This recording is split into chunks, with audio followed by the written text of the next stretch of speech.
අපේ ලංකාවේ මාදුරුවේ ජලාශයට කඩාගෙන වැටුනේ චොපර් එක. එක පුහුණු උපදේශක මහත්තයෙක් කියනවා හාමුදුරුවනේ ඔය බෙල් 212 කියලා කියන්නේ LTT එකේ මරු කටට ගිහින් ආපුවා. එහෙම නේ? එහෙමයි. එච්චරටම ෂුවර්. අපි නිකම් මේ බයිසිකල් ත්‍රිවිල් පාරට දානවා වගේ ඕවා එහෙම උඩ දාන්නේ නැහැ.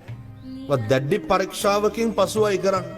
හැබැයි ඒ චොපර් එක ඇතුලේ ගියේ කවුද?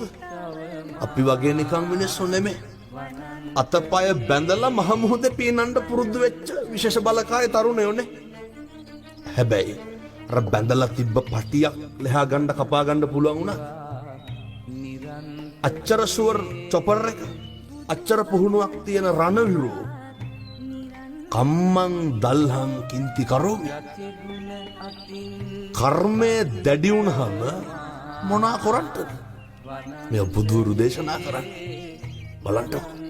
කර්මය දැඩි වුණාම මහණෙනි ඒක මට කරන්න දෙයක් නැහැ.